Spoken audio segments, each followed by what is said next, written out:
Básicamente la misma idea, la tasa forward. Lo que teníamos básicamente es que la estructura de tasas de interés, las tasas activas, los bonos cero cupón, tenían esta relación entre inversiones a distinto plazo. Es decir, que lo que podríamos hacer es decir, bueno, si quiero invertir a 3 años, lo puedo hacer directamente en un bono a 3 años, o lo puedo hacer en un bono a 1 año, que puedo hacer el rollover, o lo puedo hacer comprar un bono a 5 años, y después de 3 años. En principio, toda esa estrategia que involucra usar bonos de distintos plazos para lograr una inversión de un plazo determinado, de alguna forma, bajo ciertas condiciones, deberían ser relativamente equivalentes. Las condiciones que harían que esas inversiones fueran equivalentes son las que nos permiten, digamos, en fondo, calcular estas tasas forward, ¿verdad? Que son tasas de interés que están implícitas en la estructura de tasas de interés, que reflejan lo que la estructura de tasas de interés hoy día implícitamente está diciendo respecto a cuáles deberían ser las tasas esperadas futuras. ¿Sí? Pero eso no significa que las tasas en el futuro vayan a ser esas mismas, solamente significa que con la información hoy día, la estructura de tasas de interés genera esta como, entre comillas, predicción respecto a tasas de interés de corto plazo futuras, a las que llamamos tasas forward o tasas a plazo. ¿Sí? La otra cosa que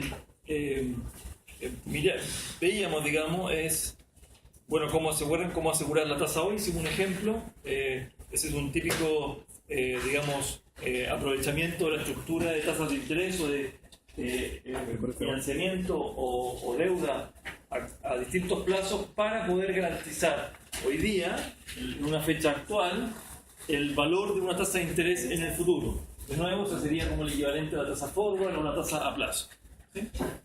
Y finalmente terminamos mirando cuál era la estructura de tasas de interés, o sea, qué información nos da la estructura de tasas de interés.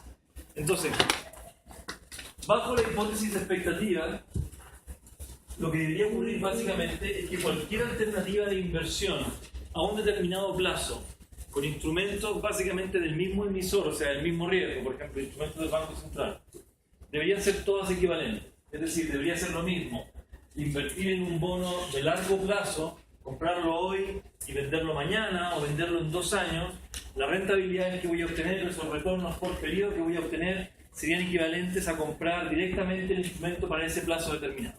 El bono a 1 año o el bono a 2 años, cualquiera sea el plazo que queramos invertir.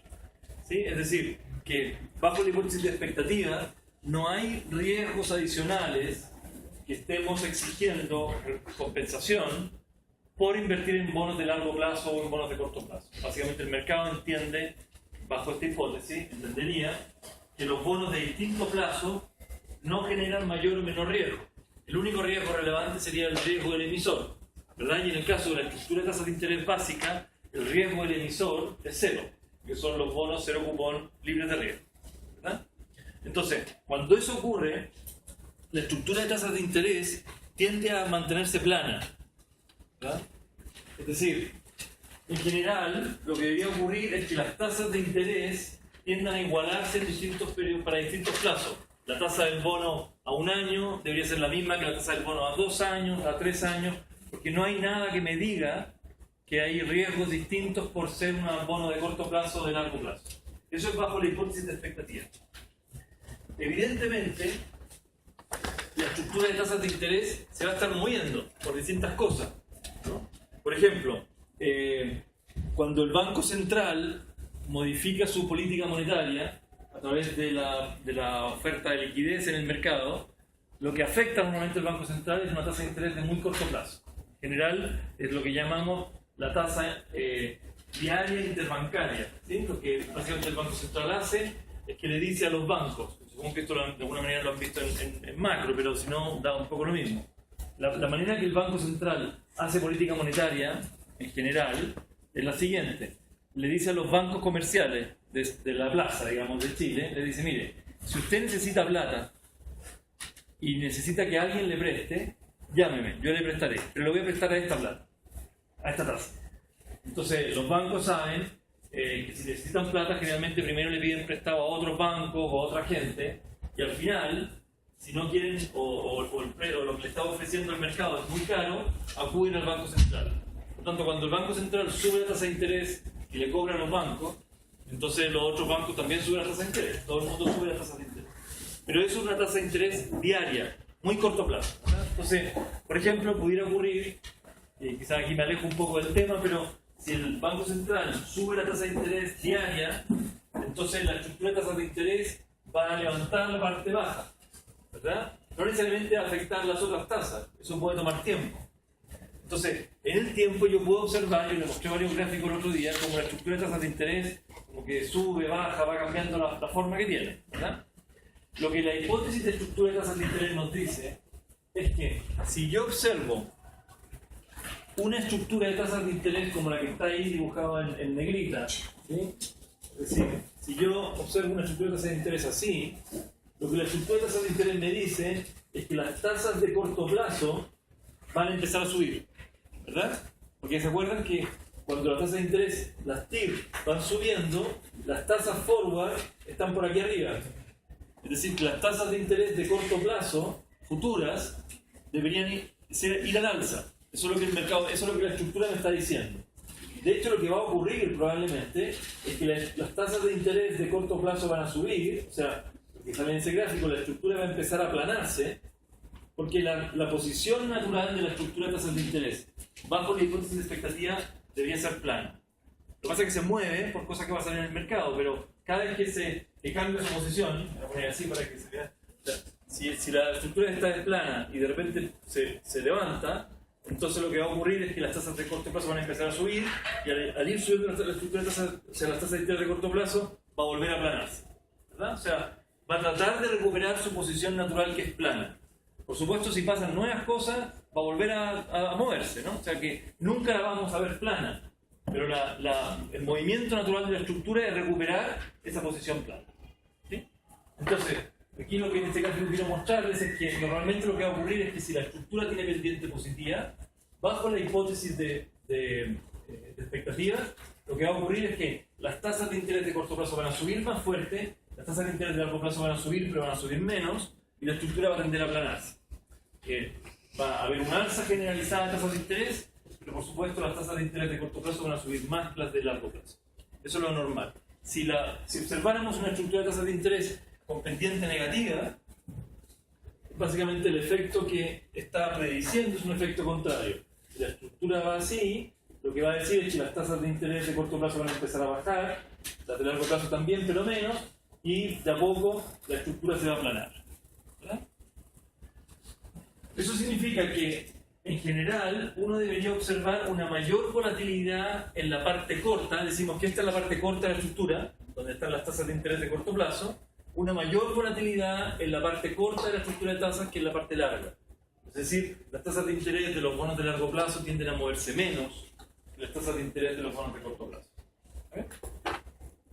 Entonces, bajo la hipótesis de expectativas, la estructura debería tender a aplanarse generalmente, básicamente haciendo el movimiento que la estructura predice. Insisto, estructura de tasas de interés pendiente positiva, alza de tasas de interés de esta manera, ¿sí? O sea, pivotando un poco en torno a las largas, subiendo más las cortas. Si la estructura de tasas de interés tiene pendiente negativa, entonces baja de tasas, de nuevo pivotando un poco sobre las largas, haciendo bajar más las cortas. Ese sería el comportamiento natural de la estructura de tasas de interés, ¿verdad? Ahora, en la práctica, generalmente lo que observamos, si por ejemplo miramos la estructura de tasas de interés de un país con un mercado de capitales desarrollado como Estados Unidos por muchos años, lo que vamos a mirar, lo que vamos a observar, es básicamente una estructura de tasas de interés probablemente, yo les mostré algunos gráficos, pero para no alargarnos no voy a volver sobre eso, pero vamos a observar algo probablemente así, en promedio. Es decir, en general lo que vamos a observar es una estructura de tasas de interés con pendiente positiva. ¿Sí? Es decir, estos movimientos que yo les digo acá, cuando en promedio eliminamos las alzas bajas, lo que queda en general no es una estructura plana, sino que es una estructura con pendiente ligeramente positiva. ¿Qué refleja esta estructura con pendiente ligeramente positiva? Refleja que si este fuera la la estructura plana que el modelo de hipótesis de expectativas predice, en realidad sobre la hipótesis de expectativa, hay que agregar pequeños premios, aquí está exagerado el gráfico, pequeños premios por riesgo plazo. Es decir, que el mercado no considera que es exactamente lo mismo invertir en un bono del Banco Central a 5 años que en un bono del Banco Central a 20 años. Hay una diferencia por plazo. Y ese mayor riesgo asociado a una inversión de más largo plazo lo vemos básicamente en que las tasas de interés para bonos de más largo plazo tienden a tener una mayor tasa porque tienen que compensar con un poquito más de rentabilidad el mayor riesgo plazo que tiene el instrumento. ¿De acuerdo? A veces puede ocurrir que para un determinado plazo se produzcan, por ejemplo, caídas en la estructura o alzas mayores, y eso va a tener que ver, yo aquí les puse un par de nombres raros. Está la hipótesis de preferencia por liquidez, que tiende a decir que los premios por plazo van aumentando, y también hay, por ejemplo, hipótesis que se llama de hábitat preferido o de mercados segmentados, que básicamente dice, mire, puede haber un mercado particularmente líquido a un plazo determinado. Por ejemplo, en Chile era bastante frecuente que en el plazo a 8 años plazo existía un mercado muy líquido por razones institucionales, porque había una serie de inversionistas que a 8 años generaban un mercado grande, y por tanto lo que uno observaba es que si este era básicamente el bono de 8 años, acá se producía como una especie de baja en la estructura de tasa. O sea, estos bonos de aquí, al revés, podían pagar una tasa menor porque en el mercado había una liquidez muy alta en ese segmento en particular, ¿verdad?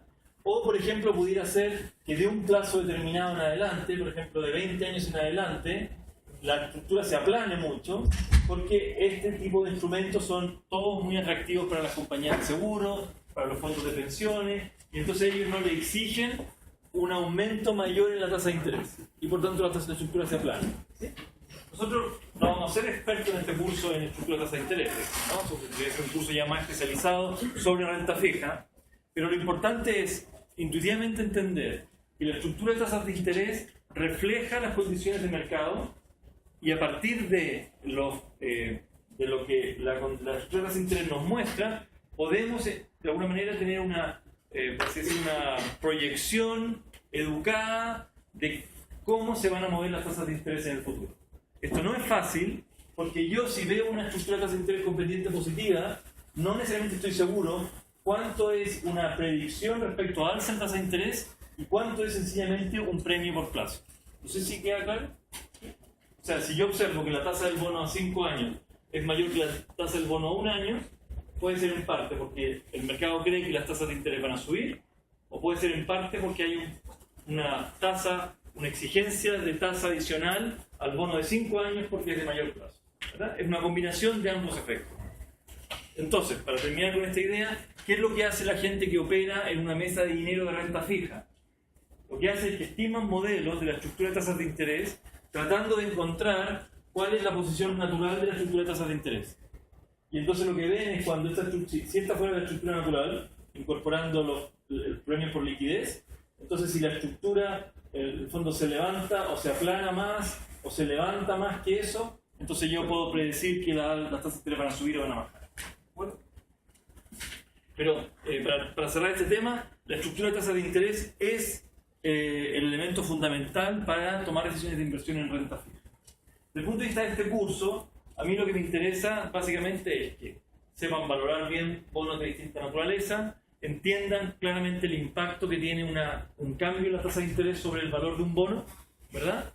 Y puedan jugar con la estructura de tasas de interés, básicamente haciendo estos ejercicios que hicimos el otro día, que tienen que ver con, por ejemplo, cálculo de las tasas de interés forward, entender qué significa una tasa de interés forward, cuándo la estructura de tasas de interés predice alza de tasa y cuándo predice baja, y que puedan moverse sobre la estructura, es decir, que puedan invertir a 5 años, tomar un crédito a 3, y con eso básicamente ir, lo que hicimos el otro día, básicamente fijando el valor de tasas de interés para determinados plazos.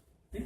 Eso es bastante sencillo y mecánico, va a ser el fondo para el control del martes. Lo que va a entrar es el modelo de Fisher, ¿se acuerdan? El del 2 periodos, y este tema de bono, valoración de bonos y uso así sencillo de la estructura de tasas de interés. ¿De acuerdo? Okay.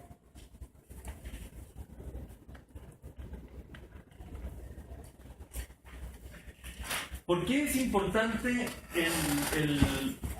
el saber si las tasas de interés se van a mover mucho o se van a mover poco? ¿Verdad? ¿Por qué si yo compro un bono me interesa saber qué tan probable es que suba la tasa de interés o baje la tasa de interés? Bueno, la respuesta es obvia, ¿no? ¿Por qué me preocupa qué pase con la tasa de interés si que compro un bono? Exacto, porque afecta el valor del bono y por lo tanto su rentabilidad. ¿Sí?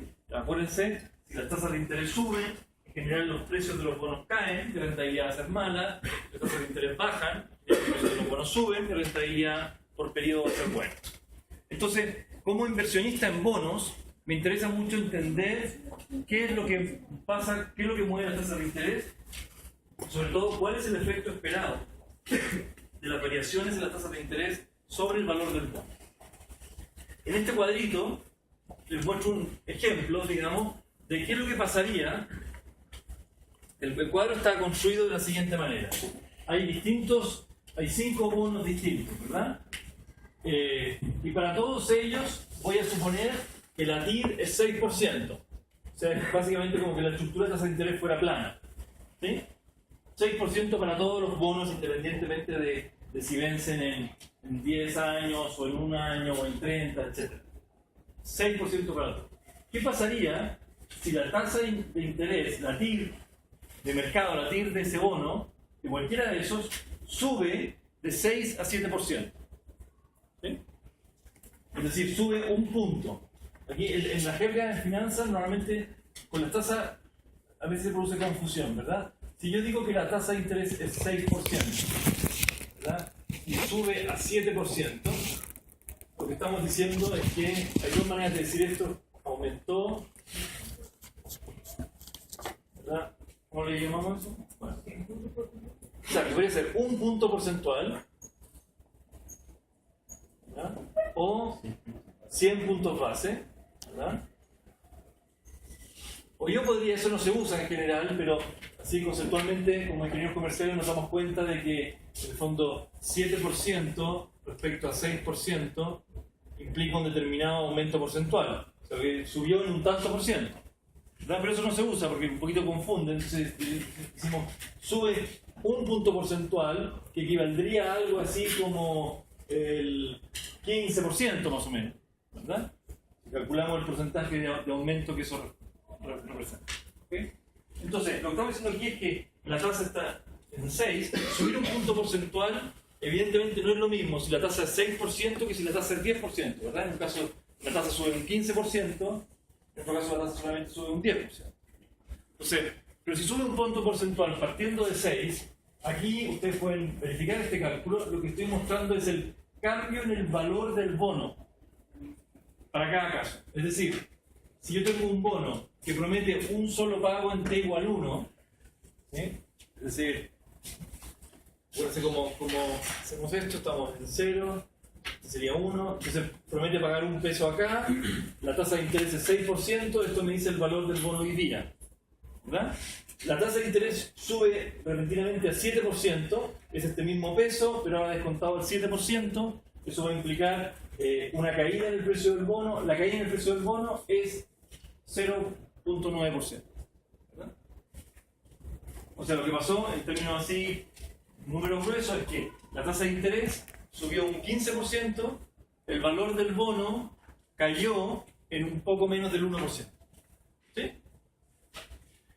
Si el bono, en vez de pagar un solo pago al final del año 1, paga 10 pagos iguales, es un bono de bonos iguales, paga 129, 129, ¿se acuerdan de ese ejemplo? Todos los años. Entonces, cuando la tasa de interés sube 15%, de 6 a 7%, un punto porcentual, el valor del bono cae casi en un 5%. ¿Sí? O sea, efectivamente, evidentemente, ¿qué es lo que está pasando? ¿Por qué cae más de valor el segundo bono? Porque no hay mayor tiempo para... Exacto, ¿verdad? Porque como es más largo, como promete pagos en unas fechas posteriores, cuando yo subo la tasa de interés, los pagos en estos periodos, al subir la tasa, son castigados cada uno más en valor presente, ¿verdad? Porque el efecto de la tasa de descuento pega más fuerte a los pagos más lejanos, por tanto el valor del bono cae más. ¿Sí? De hecho, este es un bono que tiene, en el fondo, que hace 10 pagos iguales, cae en casi 5%, un bono que hace un único pago en 10 años, o sea, el año 10 que viene un 9%, un bono cero cupón a 30 años que viene un 25% aproximadamente, una perpetuidad, es decir, un papel que pagara todos los años el 6%, caería en un 14%. ¿Vale? Entonces, este cuadro lo que quiere mostrar es que un alza de las tasas de interés pareja, porque el alza que estamos viendo acá es la estructura de tasa de interés es plana y sube, ¿verdad? De 6 a 7 para todos los bonos, evidentemente castiga más fuertemente el precio de los bonos de largo plazo que de los bonos de corto plazo. ¿Sí? Por tanto, si ustedes son un inversionista o un operador en una mesa de dinero de renta fija, observan una estructura de tasa de interés relativamente plana, pero creen que por alguna razón las tasas de interés van a subir, ¿qué es lo que deberían hacer? Moverse hacia qué lugar de la estructura. Hacia el de corto plazo. Salir de la parte larga de la estructura, porque esos flujos van a ser castigados más fuertemente cuando suban las tasas, y moverme hacia la parte más corta, ojalá, de la estructura de tasa de interés, donde el efecto va a ser menor. De hecho, eso es lo que ocurre en la práctica. Cuando uno, por ejemplo, revisa un comité de inversión respecto a renta fija, una de las primeras preguntas es, bueno, en qué tipo de instrumentos, etcétera, pero es básicamente a qué plazos está en promedio la cartera de bonos que tengo. Si la cartera de bonos está en promedio a plazos cercanos a los 30 años, entonces cuando suba la tasa de interés, el valor de mi cartera va a caer en un 25%. Eso es muy riesgoso. Mientras que si la cartera está en torno a plazos de 5 años, de 3 años, el impacto sobre la cartera va a ser 3%, va a ser mucho menor. Entonces, ¿dónde yo estoy situado? Es decir, si tengo bonos más de largo plazo, bonos más de corto plazo, va a depender de lo que crea que va a pasar con la estructura de tasas de interés y de cuánto riesgo estoy dispuesto a asumir en estas variaciones de precio. Sí. Pero cuando baje la tasa de interés, va a ser al revés, ¿verdad? Exactamente. Exactamente. Entonces, en realidad lo que ocurre en los bancos, en el fondo, es que en la medida en que los estudios de la economía, de la coyuntura que recibe el banco le dicen que es posible que las tasas de interés bajen, entonces los bancos empiezan a alargar la vida de las carteras de renta fija, empiezan a comprar bonos de más largo plazo para cuando bajen las tasas tener una ganancia más fuerte. Y si al revés creen que las condiciones de la economía van a llevar a alza las tasas de interés, entonces tienden a cortar las carteras para que el golpe sea más bajo. Bueno, fíjense, a esto es lo que refleja este cuadrito. Tiene algunas cosas que son curiosas, digamos, a simple vista, pero ustedes lo van a entender rápidamente. Si se fijan, estos dos bonos tienen vencimiento en 10 años, ¿verdad? Este paga 10 cuotas y este paga un solo pago al final, pero ambos vencen 10 años. El impacto de darse la tasa sobre el bono con cuotas iguales es mucho menor, es la mitad, que el impacto del bono a 10 años. ¿Sí? O sea, 10 años puros, cero cupón. ¿Por qué? Está amortizado. Exacto. Porque el bono B amortiza parte de esa inversión antes. Por tanto, el vencimiento de la inversión no es 10 años. Parte de la inversión vence el primer año. Cuando me pagan el cupón y yo amortizo una parte, ¿se fijan? Una parte de mi inversión, el primer año la recupero. Otra parte la recupero el segundo. Voy recuperando inversión anticipadamente, mientras que aquí no. Por tanto, la vida útil de este bono en realidad es más baja que 10 años. ¿Sí? A ese concepto se le conoce así, digamos, financieramente como duración del bono. La duración del bono, vamos a ahora ver más formalmente, pero es una medida de por así decirlo, como la vida útil del bono. La vida promedio de la inversión que yo hago en un bono. Como más largo, o sea, si son bonos cero cupón, entonces la duración básicamente viene dado por el vencimiento del papel, en términos generales, digamos, ¿no? No exactamente, pero en términos generales. En cambio, cuando los bonos anticipan pagos, la vida de la inversión se acorta y por tanto la duración del bono se acorta. Y entonces lo que ocurre es que la duración del bono refleja bastante bien, de hecho, refleja muy bien, el impacto que va a tener la variación de la tasa de interés sobre el valor del bono. Hay una relación, ustedes la ven acá, directa, entre mayor duración y mayor efecto del cambio de la tasa de interés sobre el valor del bono. ¿Okay? Entonces, digamos,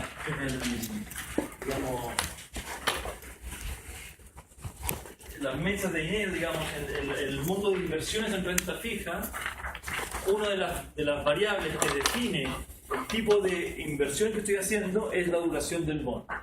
¿Sí? Entonces, en el fondo yo compro un bono y los datos que tengo respecto a ese bono son la TIR de compra, el vencimiento, quién fue el emisor y cuánto es la duración del bono.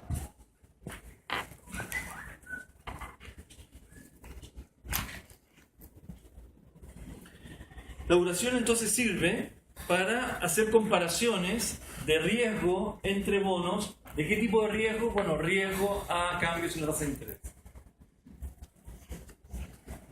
Entonces, bonos de diferentes características los podemos básicamente comparar a través de este número. No me importa exactamente cuál es la estructura de cupones, lo único que importa es básicamente cuál es el número, la duración, que resume esta especie como de vida útil del papel. Y como refleja el efecto que la variación de la tasa de interés va a tener sobre el precio del bono, también es una medida de la sensibilidad a cambios de la tasa de interés de cada uno de los bonos. Entonces lo usamos para eso. Cuando yo compro bonos de mayor duración, lo que estoy diciendo es que estoy comprando bonos que son sensibles a variaciones de la tasa de interés.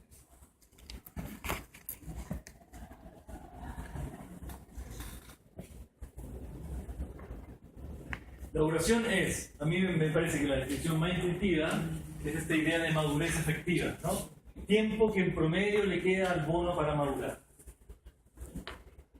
Una parte del bono va a madurar en 10 años, pero otra parte va a madurar en 1, otra parte en 2, en 3. ¿Cuánto es el tiempo promedio que le queda para que el bono madure?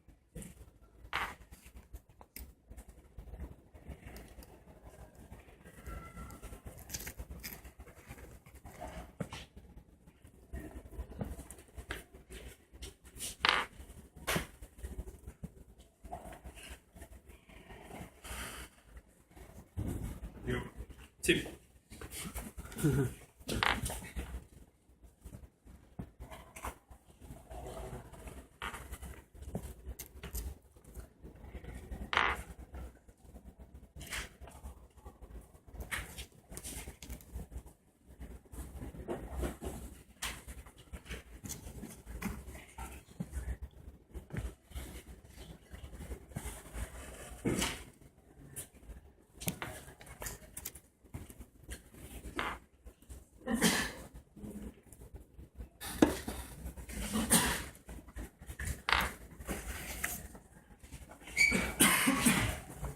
¿Ya? Bueno, así por ejemplo, si nosotros graficáramos, esto es más conceptual, no lo vamos a utilizar mucho, pero es importante, dado que somos ingenieros comerciales y tenemos que preguntarnos por qué pasan las cosas y no solamente saberlo. Si nosotros hiciéramos una relación, podríamos graficar el precio de bonos en función de la tasa de interés, ¿sí? Y 0 es la TIR. Entonces, aquí está hecho con 1 más la TIR porque es la derivación original de todas estas cosas. En la medida, obviamente, que sube la TIR, el precio del bono baja, ¿verdad? Esa relación es una función matemática. Y esa función matemática tiene, como todas las funciones matemáticas, tiene una curvatura, ¿sí? Algún tipo de pendiente. Entonces, la derivada, la pendiente de esta curva respecto a variaciones en la tasa de interés, básicamente es la medida de duración, ¿no? Entonces, lo que va pasando aquí, se fijan, es que la duración va cambiando, incluso independientemente de cuál sea el bono, cambia simplemente con la tasa de interés.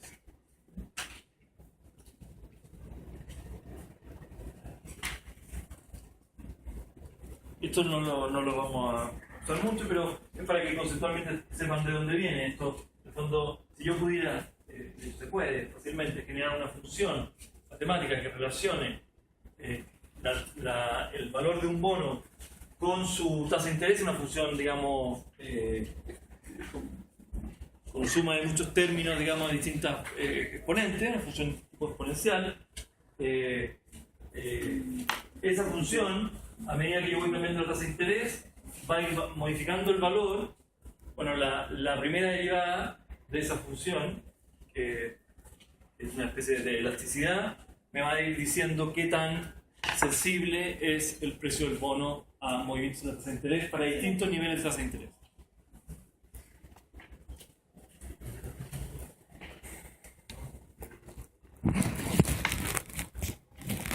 ¿Cómo operamos con esto en la práctica? Vamos a hacer un ejemplo que básicamente es el tipo de ejercicio que nosotros vamos a hacer, es el tipo de uso del concepto de emulación que vamos a utilizar.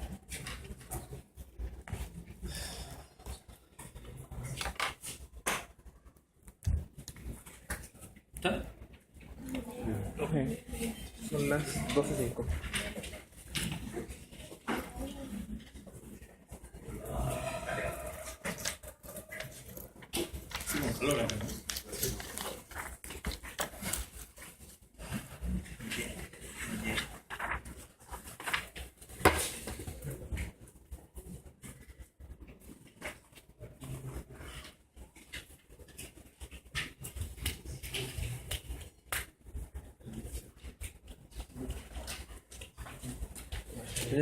Entonces, vamos a utilizar, hay distintas definiciones o cálculos de duración. La más utilizada es esta, es la duración de Macaulay.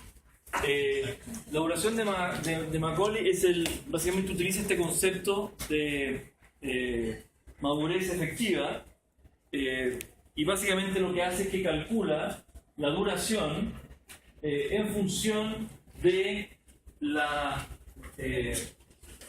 es algo así como una medida del centro de gravedad, digamos, de un bono, ¿verdad? ¿Cuál es el centro de gravedad de un bono? Es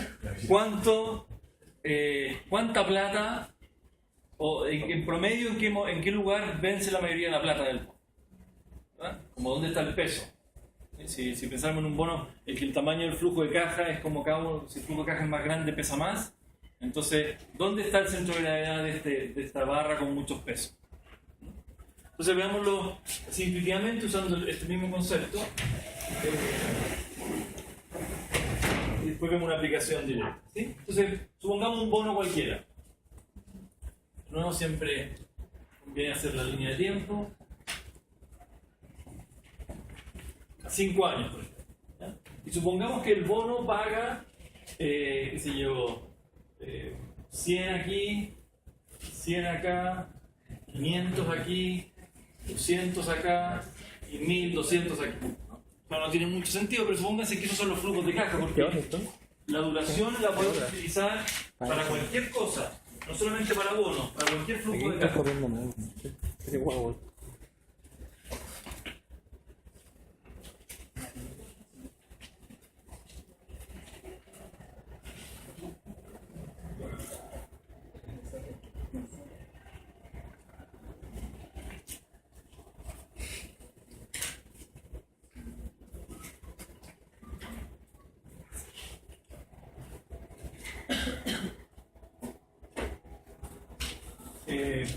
¿Ya?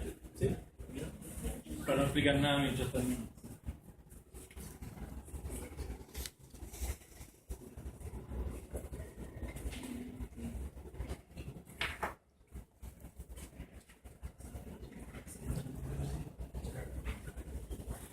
No voy a estar por igual. Vale.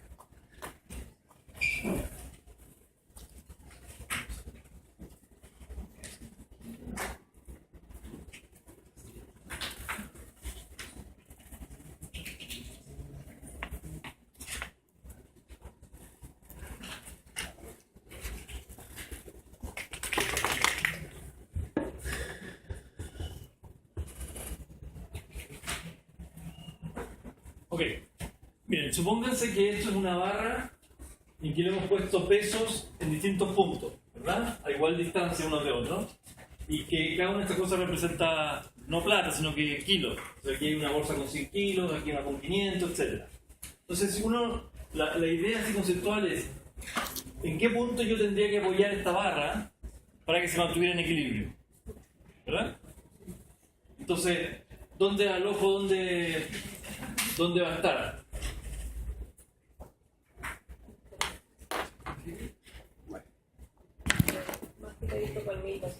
Va a estar claro, o sea, porque fíjense, aquí tengo 700, 800, 900. Hacia acá tengo 900, el peso aquí tengo 1200 y voy a estar por acá en 4 años y tanto. ¿Fijan? O sea, es muy probable que si yo quiero apoyar esto, tenga que apoyarlo aquí, por alguna zona por acá. ¿Sí? Si yo bajo este cupón y subo entonces lo voy a poder apoyar más acá. ¿Verdad?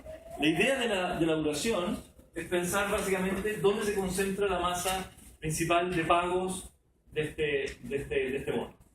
En este caso, cuando lo vemos así, en el fondo la analogía con la barra y con básicamente la física, el peso físico de esto, es básicamente solamente si la tasa de interés es cero. ¿Por qué? Si la tasa de interés es más que cero, entonces el valor de estos 1200 a 5 años de distancia es menor que el valor de 1200 recibido acá. Por tanto, aunque el número sea el mismo, yo sé que esto pesa menos que esto, el centro de gravedad se debería mover hacia acá. O sea que a medida que sube la tasa de interés, el centro de gravedad naturalmente se acorta, porque los flujos lejanos empiezan a valer menos. Eso es un poquito lo que va a ocurrir. ¿Sí? Entonces, el centro de gravedad, así digamos, físico, es distinto que el de la duración, básicamente por efecto de la tasa de interés. Lo que hace Macaulay es muy sencillo, dice, ok, vamos a ver.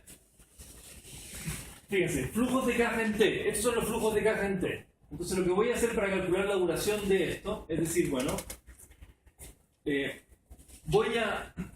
acuérdense que la duración es una medida de tiempo, porque lo que yo quiero saber es dónde apoyo la barra, ¿no? Y lo que tengo en este eje son años. Entonces, duración, ojo, siempre es tiempo.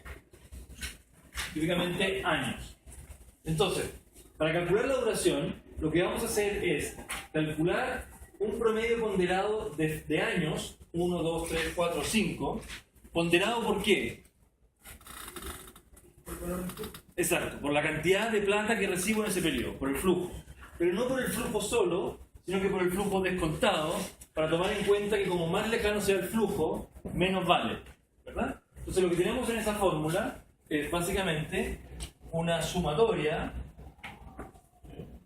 En el fondo es la suma de T, por ejemplo, en vez de la sumatoria vamos a hacer 3. Entonces vamos a decir, voy a ponderar a un año, ¿verdad? T por el flujo de caja que voy a recibir ese año, 100, descontado a la tasa de hoy día, elevado a 1, ¿verdad?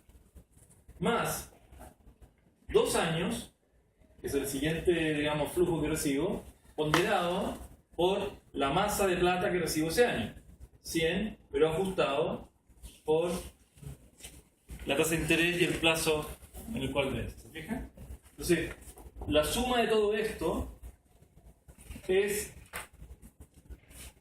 el tiempo ponderado multiplicado por la cantidad de plata que recibo en cada fecha descontado a la tasa de interés.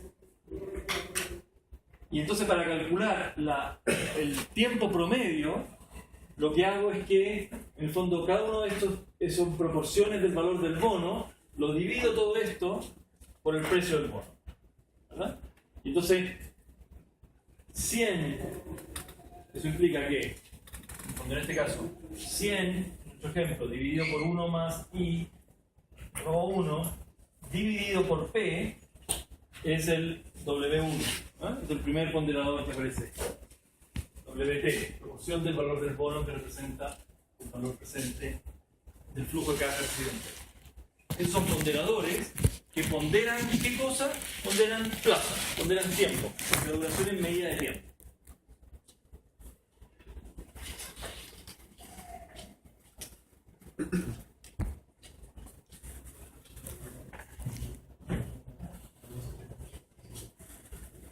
a subir para que lo vean más claro.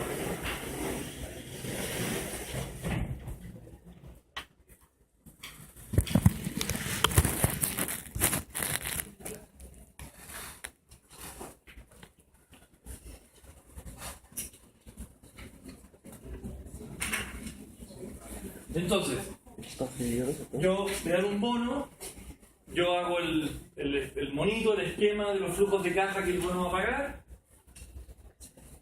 obtengo el valor del precio del bono, ¿verdad? O sea, tengo la TIR, calculo el precio del bono, calculo los ponderadores, pondero las fechas, obtengo la duración.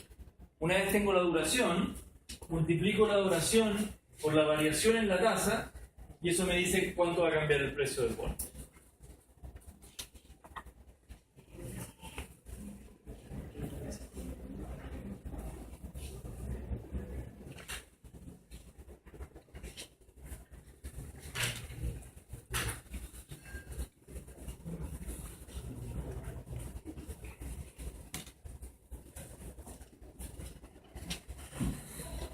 Entonces, en el ejemplo anterior, veíamos que el cambio en tasa era el mismo para todos los bonos, y lo que estábamos viendo como variación de precio era este factor, que es igual para todos, multiplicado por la duración del bono.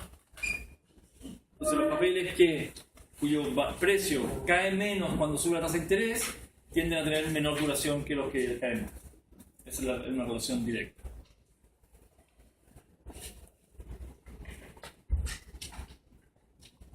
La duración se utiliza mucho en administración de carteras de bonos, primero porque es una medida del riesgo de que el valor del bono cambie cuando cambie la tasa de interés, pero además porque permite para los administradores de cartera tener una idea, o sea, poder de alguna manera compensar riesgos entre activos y pasivos. ¿Sí? Un ejemplo tradicional, por ejemplo, podría ser una compañía de seguros o un administrador de fondos de pensiones. Básicamente una compañía de seguros, ¿cuáles son los activos de una compañía de seguros?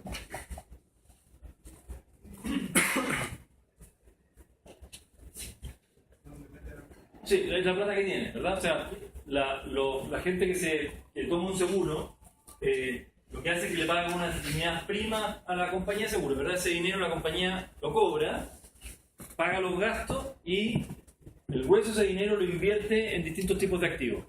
En bonos, en acciones, la mayoría en bonos. De hecho, la legislación en Chile es súper estricta. El grueso de la inversión de la compañía de seguros va a ir a renta fija. Entonces va a invertir en bonos de distinto tipo. Esos son sus activos. ¿Cuáles son los pasivos de la compañía de seguros?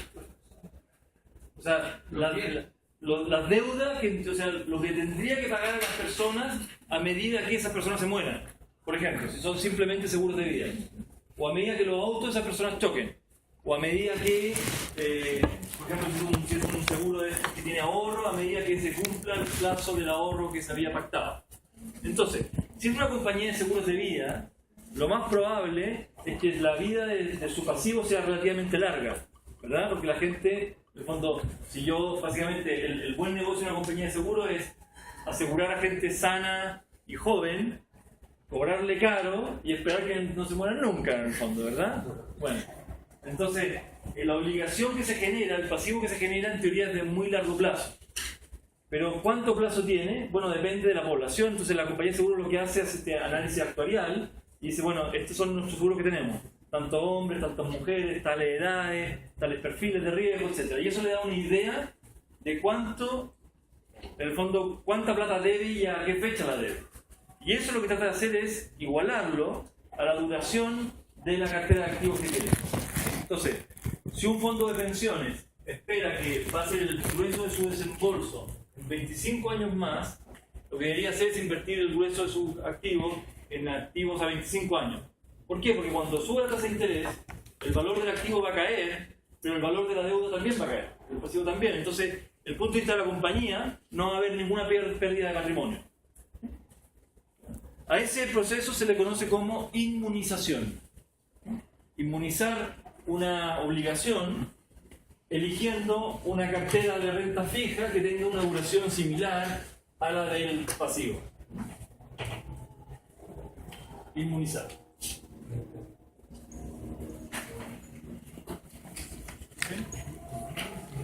Inmunizar. Vale. Ahora, la duración de una inversión no solamente la podemos calcular para bonos, es habitualmente muy utilizada en bonos, en renta fija, pero la podemos utilizar para otras cosas. Yo aquí les preparé un ejemplo bien sencillo de aplicación de del concepto de duración a una inversión cualquiera, no un bono. ¿Sí? Sí. Hacémoslo así. Supongamos que esto es una compañía de seguros, ¿verdad? Tiene activos, tiene pasivos y tiene patrimonio. ¿Sí?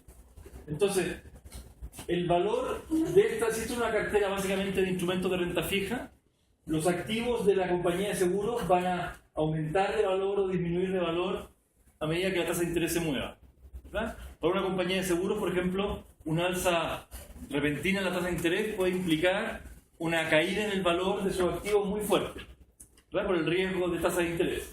Entonces, lo que hace la compañía de seguros es calcula para esta cartera de bonos o de instrumentos de renta fija, calcula cuál es su duración. Y compara la duración de esta cartera con la duración de la obligación que tienen con sus clientes. Supongamos que lo puede hacer. Esto lo tiene que hacer, digamos, es parte de la pega, digamos, de la gestión de riesgos de una compañía de seguros. Entonces, lo que quisiera hacer la compañía de seguros es modificar su cartera de inversiones hasta que la duración de esta cartera de bonos se iguale lo más posible a la duración estimada de su obligación. ¿Sí? Sí. Lo que la compañía de seguros va a hacer es va a tratar de modificar su cartera para que la duración de la cartera de activos de renta fija que tiene se iguale lo más posible a la duración de la obligación que tienen sus pasivos. ¿Sí? Supongamos que la obligación promedio que tenemos en nuestros pasivos con nuestros clientes es 20 años, ¿verdad? Y yo calculo la duración de toda esta cartera de activos, de todos los bonos que tengo aquí. Calculo la duración y resulta que la duración, por ejemplo, es de 8 años. ¿Sí? Y esto es 20 años. ¿Qué va a pasar cuando sube la tasa de interés? ¿Qué pasa con el valor de este activo? Va a bajar. Va a bajar en proporción a esta duración, ¿verdad? A 8 años.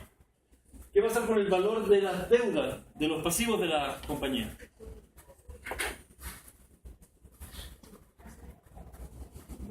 Si sube la tasa, ¿qué pasa con mis obligaciones? Supongamos que ustedes toman un seguro de vida por 100 millones de pesos, ¿verdad? Lo que dice yo soy la compañía de seguro, les digo, cuando usted se muera, yo le voy a pagar 100 millones de pesos. Entonces, si usted se muere el año que viene, son 100 millones en un año. Pero si se mueren dentro de 30 años, los mismos 100 millones me voy a demorar 30 años en pagárselo, por lo tanto, en valor presente es mucha menos plata, ¿verdad? Como más alta sea la tasa de interés, mejor todavía. Porque le debo la plata lo voy a pagar dentro de muchos años, un valor fijo. Como más alta la tasa, menos vale ese valor, ese flujo que le voy a tener que pagar, ¿me entiendes? Por lo tanto, cuando la tasa de interés sube, el valor de estas obligaciones que tiene la compañía también baja. Entonces, esto baja, depende de qué baje más. Si bajan más los pasivos que los activos, el valor del patrimonio sube. O sea que la compañía de seguros gana plata si se produce una alza de la tasa de interés y su cartera de inversión es relativamente de corto plazo. Y pierde plata si su cartera de inversión, si baja la tasa de interés y su cartera es de corto plazo. Entonces, la inmunización es tratar de, supongamos que ustedes son la mesa de renta fija de la compañía de seguros, me presentan esto, yo soy el directorio y les digo, ¿sabe qué? Lo que tienen que hacer ustedes es alargar la duración de su cartera de renta fija. Porque hoy día, si se produjera una baja en la tasa de interés, vamos a tener una pérdida patrimonial. Así que lo que van a hacer ustedes es empezar a vender bonos de corto plazo y empezar a comprar bonos de largo plazo. Si logran llevar esta duración a 20 años, entonces están inmunizados.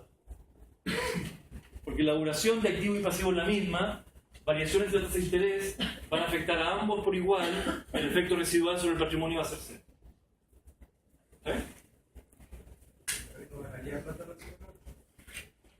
Es que la aseguradora en teoría no especula. La aseguradora gana plata porque nos cobra un fee por arriba del costo de operación, ¿verdad? No gana plata especulando que las tasas de interés van a subir y van a bajar, sino sería, eso es lo que deberían hacer, digamos, significa que una parte de la cartera no trate de generar rentabilidad adicional apostando que las tasas de interés van a subir y van a bajar. Entonces yo podría decir, mira, yo creo que las tasas de interés es muy poco probable que, por ejemplo, que bajen, por tanto quizá como lo más probable es que suban, me conviene para ganar acá, me conviene bajar la duración de esto. Y una apuesta. Si el directorio me la acepta, entonces vamos a estar más cortos apostando que suba la tasa de interés, ¿verdad? Me confundí con el cuadro anterior, con el de duración, donde Sí. vimos la tira inicial que era 6 y Sí. después la 7 y era al revés. Me confundí con eso. La TIR sube de 6 a 7. Por tanto, el valor presente de todos los papeles cae, ¿verdad? Porque todos con pago futuro. Y lo que está diciendo es que los papeles más cortos, el valor del bono cae menos que los papeles más largos. ¿Ven? Esto más o menos, de hecho, me dice un poquito la duración. De hecho, la duración de este papel es 1 año, la duración de este papel es casi 5 años, etc.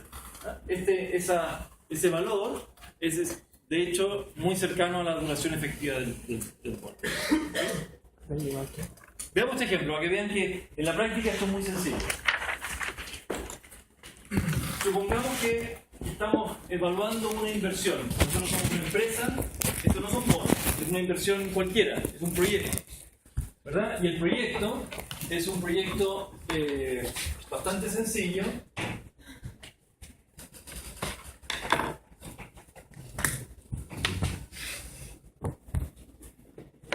Tiene las siguientes características. Dice, es un proyecto que en el fondo ustedes, por así decir, invierten 100 hoy, después ganan 100 y después reciben 200, ¿verdad? En los periodos 1, 2, 3. Pero nosotros estamos ahora en cero. Claro, perdón, invierten en el próximo periodo. Sí. Este es. O sea, piensen que es un proyecto que ustedes lo están evaluando aquí y cuando lo inicien, por ejemplo, invertirán 100. Una manera... Yo vengo con un proyecto, a ustedes son un comité de inversiones y les traigo este proyecto. Les digo, mire, a ustedes les gusta este proyecto, dentro de 1 año invertiríamos 100, después recibiremos 100 y después recibiremos 200. ¿Ven? O sea, no es un bono, es cualquier cosa, es una inversión en cualquier proyecto. ¿Sí? Entonces, la pregunta es, o sea, la tasa de interés, digamos que es 10%, o sea, la tasa de descuento,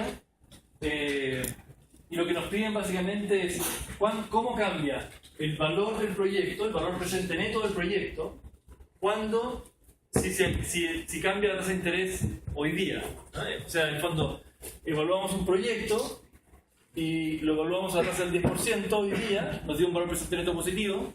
La pregunta es, si la tasa de interés cambia, ¿cómo va a cambiar el valor presente del proyecto? ¿Qué tanto se va a afectar en función de que de aquí a que lo hagamos, la tasa de interés cambie? ¿Cuál es el riesgo que tengo de que el proyecto pierda valor o gane valor? Entonces, ¿cómo lo hacemos? Estos son los flujos de caja, ¿verdad? Menos 100, 100, 200, son estos mismos que tengo acá.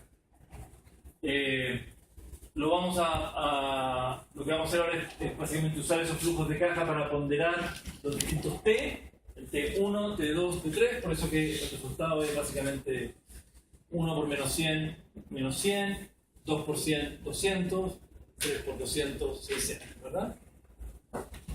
Y eso tenemos que descontarlo a 10%.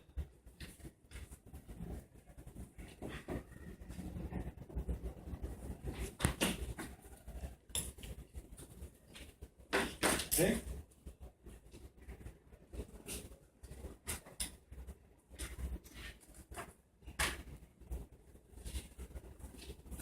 ese valor que aparece ahí, el BPN, es el valor presente neto de estos flujos descontado el 10%, ¿verdad? 142.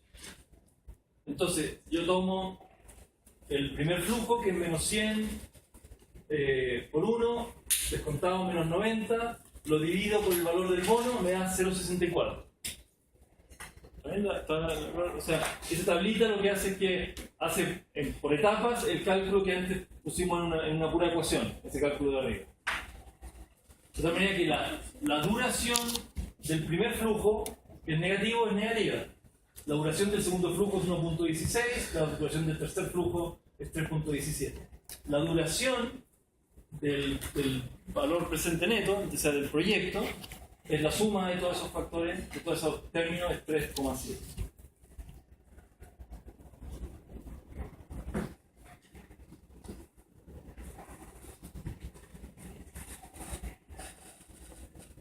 Eso significa que si entre hoy, digamos, si hoy día, después de que aprobamos el proyecto, con un valor presente neto de 142, la tasa de interés subiera un punto porcentual, ¿verdad?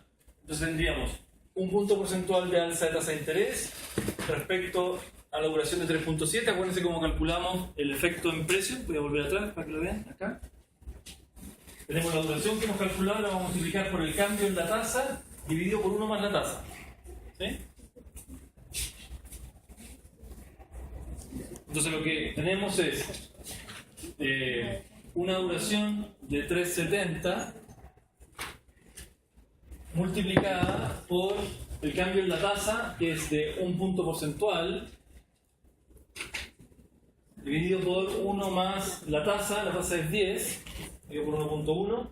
Este factor de aquí es el 0,009, ¿verdad? Esto de acá. 0.09. ¿Okay? Y le ponemos un signo delante porque el alza de la tasa va a implicar una caída en el precio. Esto tiene que ser igual a menos 4.7, lo que significa que el proyecto tenía un valor presente neto de 142. Si la tasa de interés sube en un punto porcentual, su valor va a caer a 136 puntual.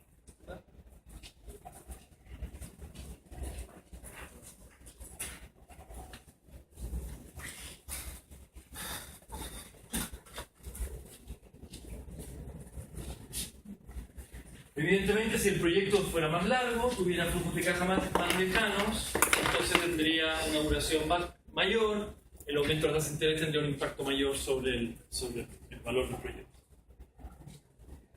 Este ejemplo más sirve para decir que en realidad no importa si los flujos de caja son positivos o negativos, hay que hacerlo mecánicamente y no complicarse. La duración final es la que me va a ayudar. Si la duración final fuera negativa, porque las inversiones ocurrieran al final, por ejemplo, entonces la duración va a ser negativa, el aumento de la tasa de interés va a subir el valor de la inversión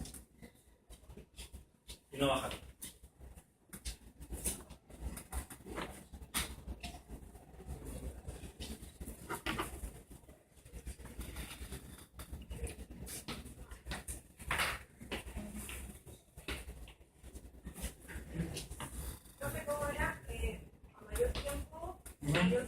Claro. Cuando sube la tasa de interés, mayor va a ser la caída del valor de la inversión, ¿verdad? Entonces, mayor duración, si la inversión es muy larga, la duración va a ser alta, y esto me va a decir que cuando sube la tasa de interés, la caída del valor presente neto va a ser mayor.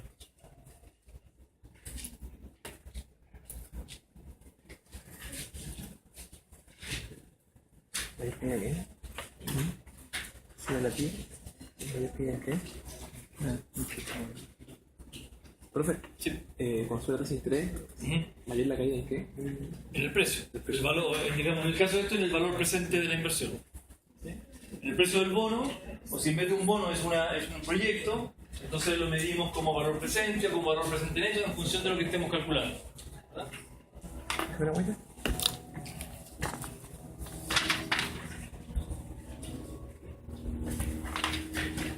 La duración es un por ejemplo, hay determinada industria, Por ejemplo, yo alguna vez hice un trabajo con la industria forestal. Era un ejemplo. Si nosotros fuéramos dueños de un bosque, naturalmente lo que tenemos es un activo que tiene una larga duración, ¿verdad? Porque nosotros no vamos a poder cosechar el bosque hasta que sea relativamente maduro. Entonces, yo también puedo calcular la duración de un activo físico, digamos, ¿no? Un activo real. ¿Cuándo es el momento de tala óptima de un bosque de eucaliptus de determinadas características? ¿Cuánto voy a cosechar primero? ¿Cuánto voy a cosechar después? Eso me va a dar determinado flujo y yo puedo calcular la duración que tiene, por ejemplo, un activo como un bosque. Y puedo querer, en el fondo, financiar la compra de un bosque con bonos, emitiendo deuda cuya duración sea similar a la duración del activo que estoy comprando. De tal manera de que, si la tasa de interés se mueve, no pierda plata, solamente gano plata en función de la rentabilidad del precio de la madera o de lo habiloso que sea para cosechar el bosque. Entonces, para terminar con este tema, cuando miramos renta fija, la única cosa que tenemos que preocuparnos es, supongamos que partimos de la base de que son bonos sin riesgo, emitidos por el Banco Central, y el Banco Central suponemos que no tiene riesgo. Entonces, lo que nos va a preocupar respecto a los bonos no es más que cuál es la TIR, cuál es la duración, ¿sí? La duración nos va a resumir el tipo de vida útil que tiene el bono y nos va a decir cuando cambie la tasa de interés cómo se va a afectar el valor del bono. Si conocemos básicamente la TIR y la duración de un bono, ya sabemos las características principales que tiene para incorporarlo en nuestra cartera de inversión. Cuando tengo varios activos o varios tipos de bonos, en el fondo, si quiero moverme hacia una cartera más larga o más corta, también va a depender de cómo se mueve la estructura de tasas de interés. Es el otro concepto. Y básicamente todo pasa en esas dimensiones, no hay mucho más que hacer. Es lo que mueve las inversiones en renta fija. Otros factores, que los vamos a ver un poquito más adelante, pudieran ser, por ejemplo, si yo en vez de comprar bonos del Banco Central compro bonos de la Polar, de la empresa La Polar, entonces el riesgo de la Polar ya no es cero riesgo, no es libre de riesgo, ¿verdad? Puede ser que la Polar quiebre y no pague la deuda, como ya ha hecho repetidas veces, digamos, puede que lo vuelva a hacer. Entonces la tasa de interés, la TIR de la deuda de la Polar, se va a mover no solo por lo que ocurra con la tasa de interés del Banco Central, sino que se va a mover respecto si la Polar hace otra tontera, entonces la percepción de riesgo sobre la Polar va a ser mayor, va a subir la tasa de interés, la TIR de los bonos de la Polar, van a caer el valor de los bonos de la Polar, ¿verdad? Entonces ahí estamos incorporando una dimensión que todavía no hemos incorporado, que es el riesgo del emisor. Esto que estamos haciendo aquí es suponiendo riesgo de emisor básicamente cero o igual para todos los instrumentos. ¿Okay? Bueno, son algunos ejemplos. Sí vale la pena ver. Pero miren, solamente para que... Esto es un ejemplo hecho, digamos, real, ¿eh? Esto es de una administradora de fondos. Entonces, por ejemplo, la línea azul, esto de acá, a ver, estos puntos de acá son tasas de interés de instrumentos de renta fija, las reales y las teóricas que están corregidas por unos factores que yo observo en el mercado, y la línea azul es la estructura de tasas de interés estimada respecto a esos datos. ¿Sí?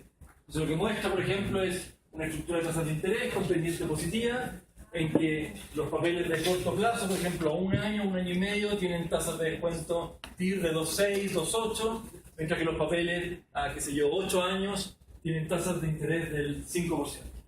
¿Verdad? Y lo que va por arriba, esa línea rosada, son las tasas de interés forward, que se calculan a partir de esta estructura de tasas de interés.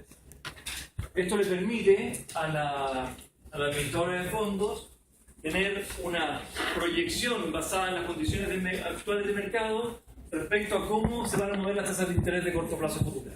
Entonces, por ejemplo, lo que está diciendo acá es que la tasa de interés hoy día un año está en 2.6 y la proyección del mercado para la tasa de interés a un año, dentro de un año, es 3%. ¿Verdad? La subida del 2,6 al 3. Mientras que la tasa de interés a un año, dentro de 2 años, está en 4,2. Lo que me está mostrando es cómo yo creo, basado en lo que está pasando hoy día, que se van a comportar las tasas de interés a distintos plazos. Se fijan que a medida que llegamos a 4 o 5 años, las tasas forward se aplanan y ya no se producen proyecciones de cambio de tasa muy grandes hacia el futuro. Los cambios de tasa importantes se están produciendo en esta primera parte, hasta los 3 años por ahí. Después ya la estructura de tasa de interés en general tiende a predecir muy poco cambio de la tasa de interés. Bueno, quedan 10 minutos. Preguntas, dudas. Podría partir con el otro tema ya. No vale mucho la pena. 10 minutos por la semana que viene. Entra el control hasta duración. Hasta ahora. ¿Verdad? Hasta lo de ahora. Básicamente lo que va a tener el control es, lo digo al tiro, va a tener un par de preguntas tipo comente, ¿no? Que les voy a poner o una pregunta o una afirmación y ustedes tienen que decir si es verdadera, falsa, por qué. Y después voy a hacer un ejercicio de Fisher y un ejercicio de bonos.